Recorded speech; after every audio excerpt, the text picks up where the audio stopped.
Engineering managers typically receive competitive compensation and perks, and that makes sense since they lead big engineering teams, but how are you going to know if your job offer is actually competitive before you accept it? In this episode, my goal is to cover everything you need to confidently navigate an engineering manager salary negotiation and know exactly how much you should make. I'm first going to cover the compensation package structure for most engineering management roles, so you're going to know more about an EM's base salary, bonus, equity package, and any sign-on bonuses you might get. That way you know exactly what to expect in an EM offer package. Then I'm going to walk you through my 5 recommended steps for negotiating an engineering manager job offer that are proven through real engineering manager salary negotiations that I've actually led for my clients. That way you can filter out some of the bad advice out there floating online and use salary negotiation strategies that are actually going to work in these discussions. And then I'm going to close out the episode by highlighting 3 common mistakes you can avoid in your EM salary negotiation. That way you don't risk the opportunity and you do actually secure competitive compensation. So let's go ahead and get into it. Hey everyone, welcome back to the channel. If you're new here, my name is Brandon Bramley and I'm the founder of Lead Negotiator at thesalarynegotiator.com. I provide professional job offer negotiation coaching, salary negotiation courses, and tools to help professionals like you navigate the negotiation process and secure competitive pay. I'm not just a career coach or recruiter giving out generic salary negotiation advice. There's already enough bad advice floating around online. Instead, I personally led hundreds of salary negotiations across various roles, helping my clients secure millions more in compensation. My background is actually in strategic negotiation, and my goal is to debunk some of the bad advice out there and give you strategies that are actually going to help you earn more. So if you're a career professional looking to earn competitive pay, subscribe here for actionable tips. And when you're ready to take your negotiations to the next level, visit thesalarynegotiator.com for coaching, courses, and tools designed to help you negotiate competitive packages. Okay, so before we dive into how to negotiate an engineering manager salary, let's talk about the compensation components, because it's really important to understand the differences between base salary and total compensation. Too many engineering managers focus only on the base salary for a role, but when it comes to that, it's just one piece of the puzzle and it doesn't actually cover the whole comp as you'll see as an EM. So when considering a new company, you need to actually take a look at the whole picture, which is your monetary take-home pay, also known as total compensation. This is going to include base salary, any bonuses you might get, the value of your vesting equity each year, and any sign-on bonuses. Now, you might find these 4 compensation components in an engineering manager offer package. First, there's your engineering manager base salary. This is your consistent guaranteed pay that you're going to see in every paycheck. I'm not going to spend too much time here because most people receive a base salary in their salaried role, and it's honestly only going to change with promotions or merit increases since it's a set rate, but it's also one of the items that is the most negotiable. Second, you might have an annual performance bonus as an engineering manager, which is a percentage of the base salary typically. This is going to range on the engineering management level of the role you might be in, and it can be based on personal or company performance,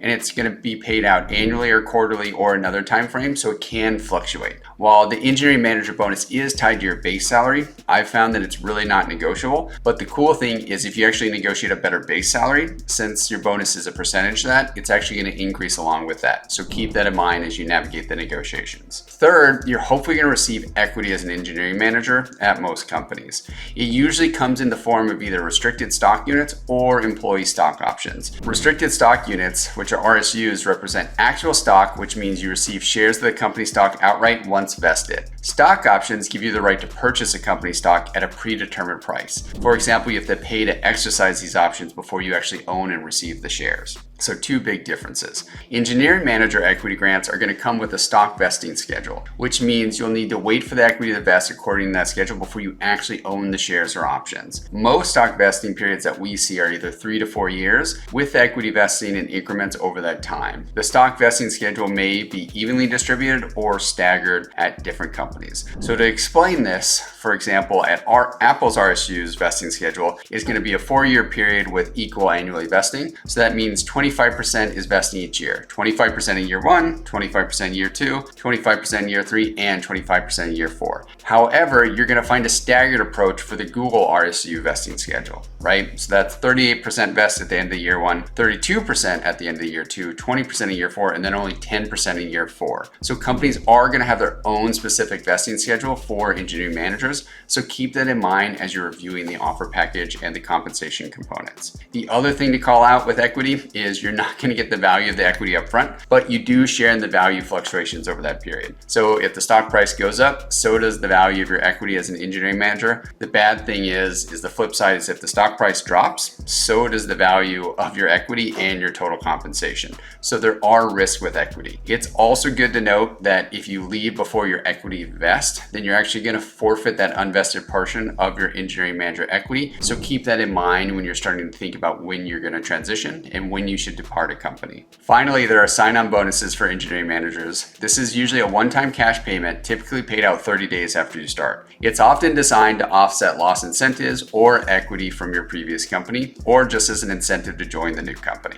EM sign-on bonuses aren't always included in the initial offer, so please note that it does usually require negotiation. But the good thing is I've had great success in securing them for engineering managers I work with, so it can be done. It just does take a little bit of strategy to get you there, and especially if you're trying to secure a large one. Another item I want to call out is that some companies that offer equity to engineering managers might also provide annual equity refreshes or stock refreshes, which are essentially additional equity grants each year. However, these stock refreshes aren't always guaranteed and they can vary significantly, so I don't usually include them in my total compensation calculations, but it is worth it for you to ask the recruiter about these to see if you can get any details of how you'll get more equity in the company going forward. Okay, so these four main engineering manager salary components, your base salary, any bonuses, equity, and sign-on bonuses, are going to make up your total compensation as an engineering manager. To help you visualize this, we have a total compensation calculator on our site. It lets you input your base salary, your bonus percentage, equity grant, and sign-on bonus. Then it shows you your estimated compensation over that vesting period, both in total and on an annual basis. You can find our free compensation calculator at thesalarynegotiator.com, and I'll link to it in the episode notes below, so you can use this free tool and find out exactly what your total compensation is in your new offer package.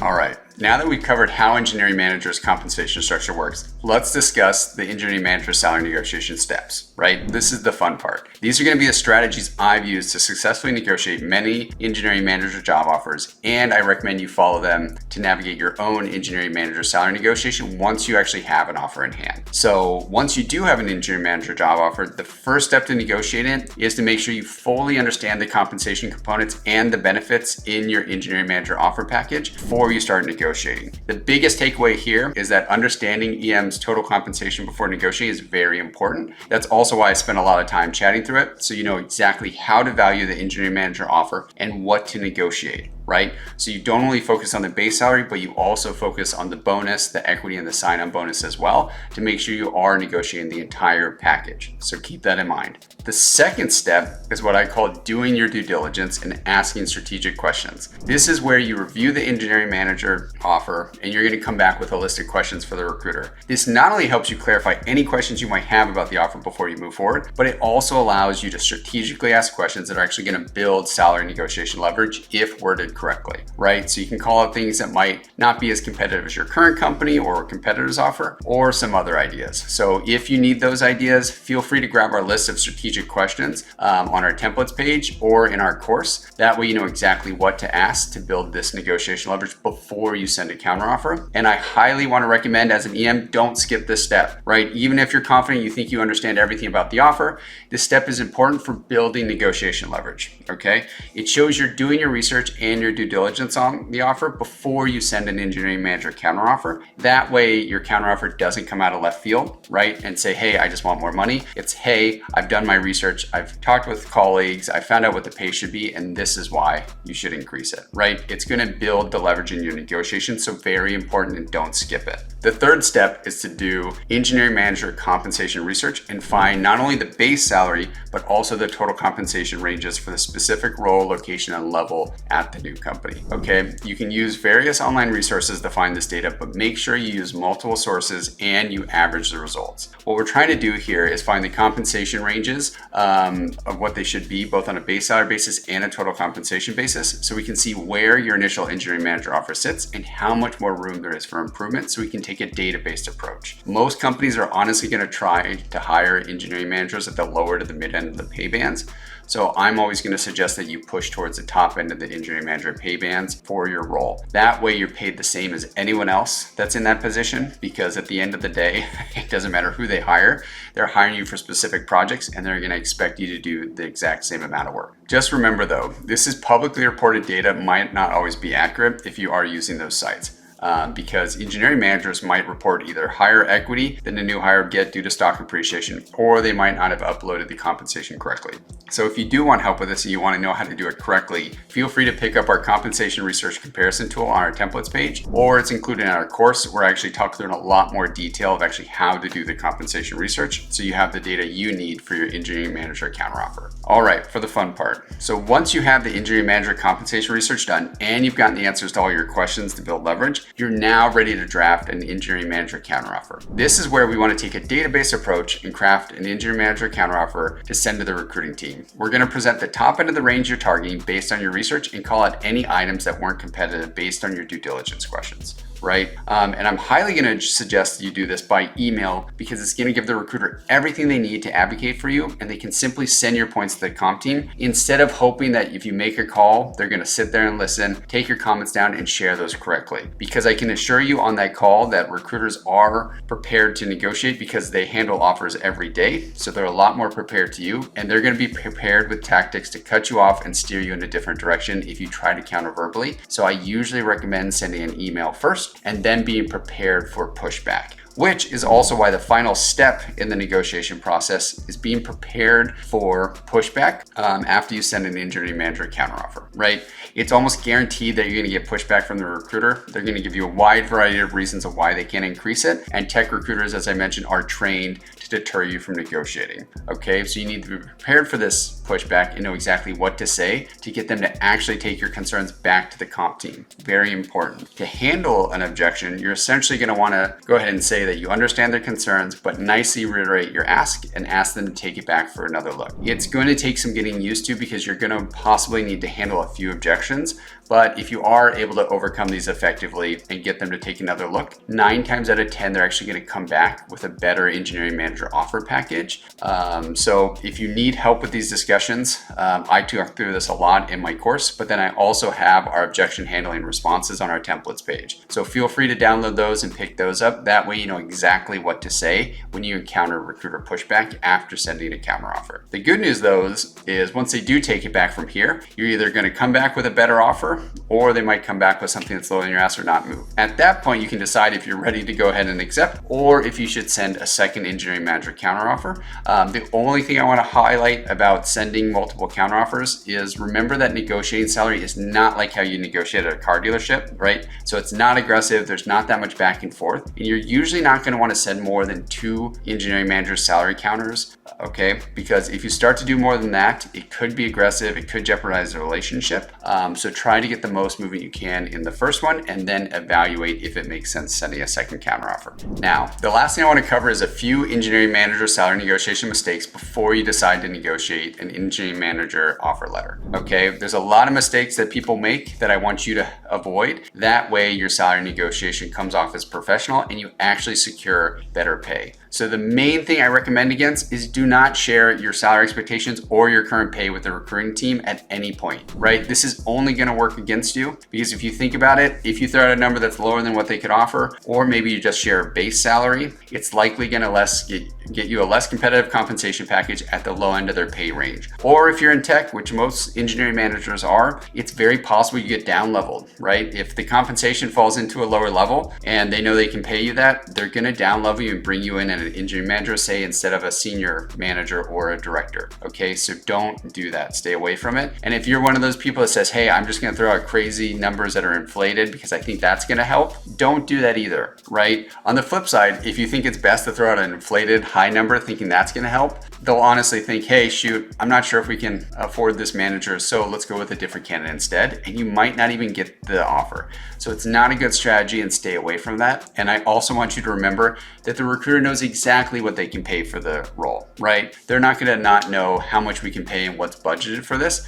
So why do you need to tell them? Instead, you're going to want to turn this question back on them to learn more about not only the base salary, but also the total compensation range for this role. So you have that in mind as you go through the interview interview process, and then go through the salary negotiation steps to make sure you have a competitive offer once you get it. The next step I would avoid is making sure that you're realistic about what you should ask for in your engineering manager counteroffer. Way too often do I see engineers ask for way too much that just doesn't make sense, right? You're either going to get laughed at, unfortunately, or it might come off as too aggressive, and it could even get the offer rescinded. So make sure you're taking a database approach as an engineering manager and you're asking for realistic compensation that the company can actually provide, right? At the end of the day, every company is going to have a set compensation band, and they're only going to pay within those bands for each engineering role and level. So don't jeopardize an EM job offer by coming off as too aggressive and asking for numbers that they can never really provide. And the last thing I'll leave you with is don't be worried about an engineering manager salary negotiation, right? You might feel nervous, you may have never done this before, but as long as you're following proven strategies and you keep the negotiation professional, there's no reason you to risk the engineering manager offer, right? If you do it right, you should hopefully secure a better engineering manager offer package before starting the new role. So have confidence at this, but make sure you're following proven strategies or get the support you need if you need help negotiating an engineering manager offer. That wraps up this episode on engineering manager salary negotiation. So I hope the breakdown of an engineering manager's compensation structure, my proven engineering manager salary negotiation strategies, and the negotiation mistakes to avoid as an EM are going to help you feel more confident in these discussions. Because if you are serious about getting the best possible offer, I really do highly suggest that you don't go into the salary negotiation alone. Feel free to head over to thesalarynegotiator.com to either work with me directly as your salary negotiation coach or check out my salary negotiation courses and tools. You're going to find the links in the episode notes below. That way you have exactly what you need to negotiate better pay. And if you found this episode helpful, go ahead and subscribe, leave a comment, and share it with someone that could use this advice in their engineering career. Thanks for tuning in and happy negotiating. Good luck out there.